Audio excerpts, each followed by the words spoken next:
प्यारे बच्चों, आज हम आपको बताएंगे प्रकाश का अपवर्तन यानी प्रकाश का अपवर्तन क्या होता है।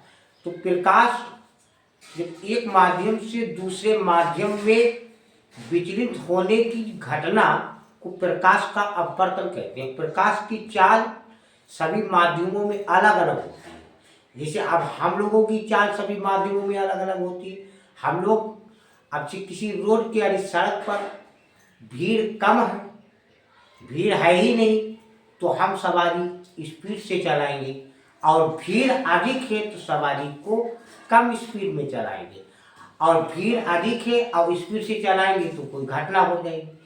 तो और घटना आप जानते हो, जब कोई घटना होती है तो हालात बदलते हैं, कुछ ना कुछ चेंजिंग होती है।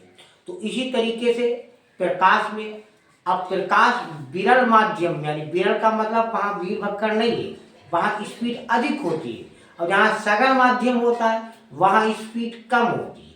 जैसे अब हम मैदान में अधिक तेज दौड़ेंगे, और जहाँ पेड़ पौधे लगे हुए हैं जंगल में कम स्पीड से दौड़ेंगे, नहीं टकरा जाएंगे, घटना हो जाएगी। और जहाँ बिल्कुल झाड़ियाँ वगैरह है वहाँ भाग ही नहीं सकते। ऐसे प्रकाश में भी है।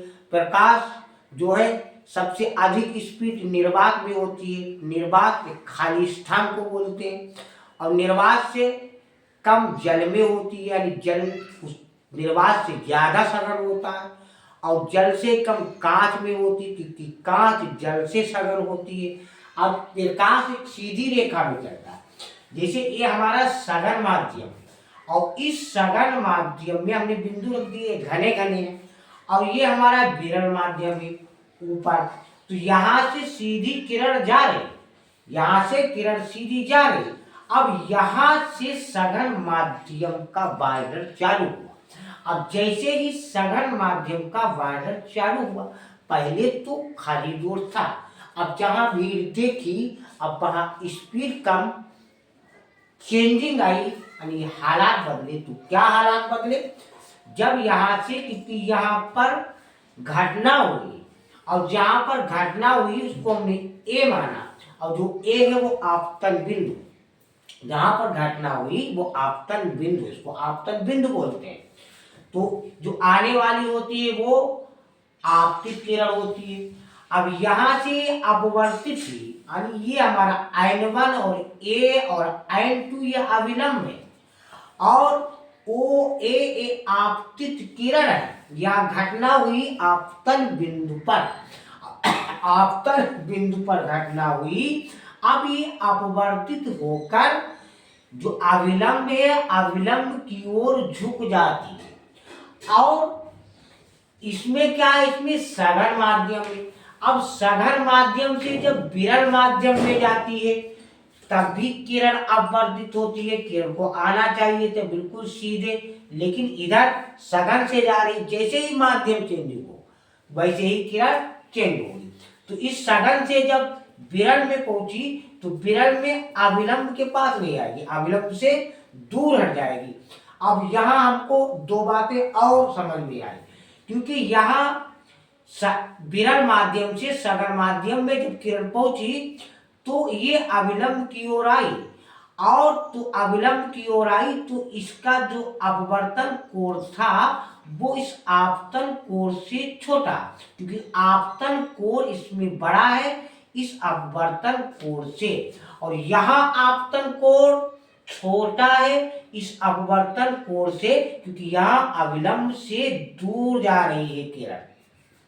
अब इसमें ओ ए और N1, जैसे ओ ये ओ है, और ए ये ओ ए और N1 ये हमारा आपतन कोण है। कोण बनेगा आपतन कोण को आई से हम ज्ञात करते हैं। और इधर है जो अपवर्तन कोण है वो बी ए N2, यानी बी ए N2 बराबर ये कोण बनेगा हमारा आर, क्योंकि अब अपवर्तन कोण है। ऐसे इसमें ओ ए N1, ओ ए N1, अब N1 जो है आपतन, ये हमारा आपतन कोण है, आपतन कोण आई, और ये जो है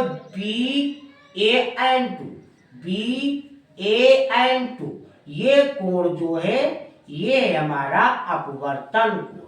बस ध्यान ये रखना है कि जब सघन माध्यम से विरल माध्यम में प्रकाश जाता है तो जो आपतन कोण होता है वो अपवर्तन कोण से छोटा होता है, और जब विरल माध्यम से सघन माध्यम में प्रकाश जाता है तो आपतन कोण अपवर्तन कोण से बड़ा होता है और यहाँ छोटा होता है। बच्चों ये बात ध्यान रखना, लाइक और सब्सक्राइब